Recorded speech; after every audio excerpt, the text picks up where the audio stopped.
Assalamualaikum warahmatullahi wabarakatuh. Apa kabar anak-anak? Kita masuk lagi pembelajaran tema 3F, energi dan perubahannya. Subtema 1, pembelajaran 4, 5, dan 6.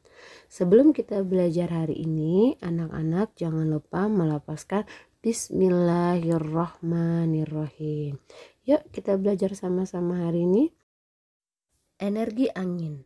Pada pembelajaran terdahulu, kita telah mengenal angin. Pembentukan angin disebabkan adanya perubahan suhu di permukaan bumi.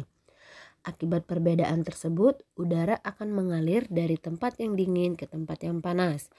Aliran udara ini yang kita kenal sebagai angin. Terdapat 3 hal utama pada angin, yaitu arah angin, kekuatan angin, dan kecepatan angin. Adapun kecepatan tiupan angin menjadi energi. Energi itu merupakan energi kinetik angin. Semakin cepat angin, maka akan semakin kuat energi kinetik angin. Angin memiliki energi. Angin dapat dimanfaatkan untuk memutar kincir atau berolahraga. Namun, angin yang tertiup kencang seperti puting beliung dapat mendatangkan bencana. Bencana angin kencang disebabkan oleh pemanasan global. Pemanasan global yang diakibatkan kerusakan lingkungan dan pencemaran. Akibat kerusakan lingkungan dan pencemaran menyebabkan suhu bumi meningkat. Peningkatan suhu bumi dapat membuat angin bertiup lebih kencang. Oleh karena itu, kita harus mencegah terjadinya pemanasan global. Mari kita mulai dengan menjaga lingkungan kita. Kita semua bertanggung jawab akan kelestarian lingkungan sekitar kita. Kita masuk pembelajaran kelima. Dalam setiap kegiatan, kita memerlukan energi, contohnya saat memasak dan bepergian. Energi-energi yang dibutuhkan itu berasal dari sumber energi tertentu. Perhatikan gambar di sini. Ini adalah kegiatan yang memanfaatkan sumber energi. Nah, kalau sudah nanti Ibu beri percakapan, kalian baca tentang bahan bakar fosil dan perhatikan video selanjutnya. Silakan ditonton.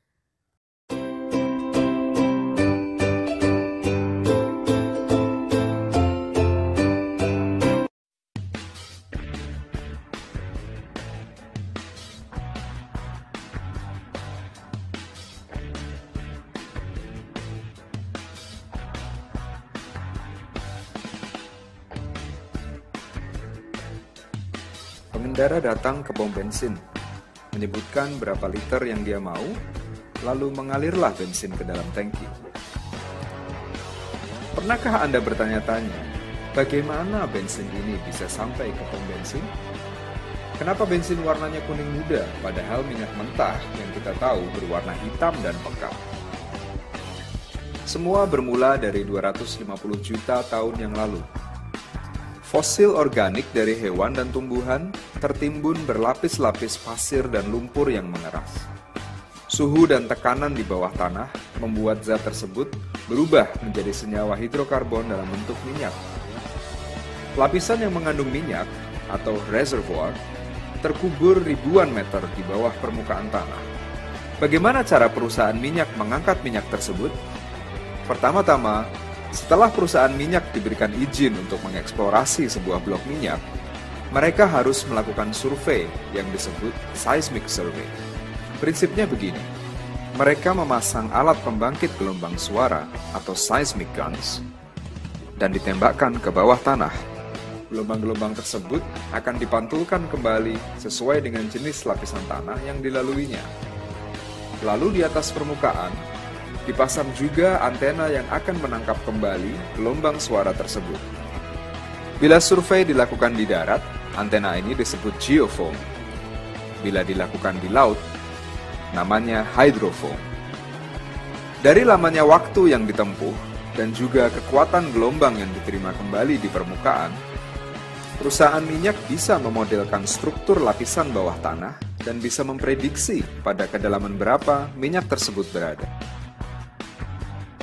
Setelah letak minyak diprediksi, selanjutnya pengeboran eksplorasi. Tujuan dari pengeboran ini untuk membuktikan bahwa apa yang telah dibaca pada tahap seismic survey tadi benar adanya. Untuk melakukan ini, perusahaan minyak mendirikan kilang pengeboran atau disebut juga rig.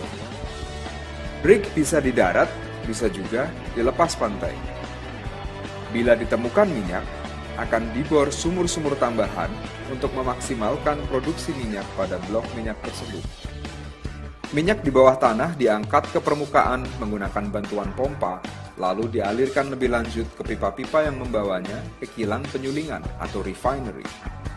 Kadang, minyak ini dimasukkan ke drum atau barrel dan dipindahkan ke kapal tanker raksasa sepanjang 300 meter untuk dibawa ke refinery di tempat lain.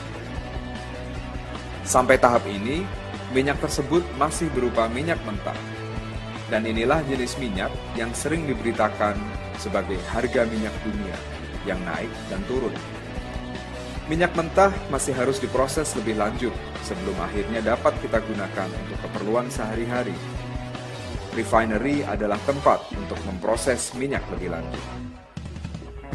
Sesampainya di refinery, minyak mentah ini dimasukkan ke menara penyulingan atau distillation chamber. Di menara tersebut, minyak dipanaskan hingga 370 derajat Celcius. Komponen-komponen yang terkandung di dalam minyak mentah satu demi satu akan terpisah berdasarkan temperatur kondensasi mereka. Aspal dan produk berat lainnya akan berada di bagian bawah menara. Sementara diesel atau solar, aftur atau bahan bakar pesawat, dan bensin atau gasoline akan menguap dan terpisah pada bagian atas menara. Video tersebut merupakan pembelajaran 5 dan 6. Yuk kita kerjakan soal di bawah ini. Jangan lupa dikerjakan dengan benar. Mungkin ini saja pembelajaran kita hari ini. Ibu mengucapkan terima kasih. Wassalamualaikum warahmatullahi wabarakatuh. Sampai jumpa di pembelajaran berikutnya.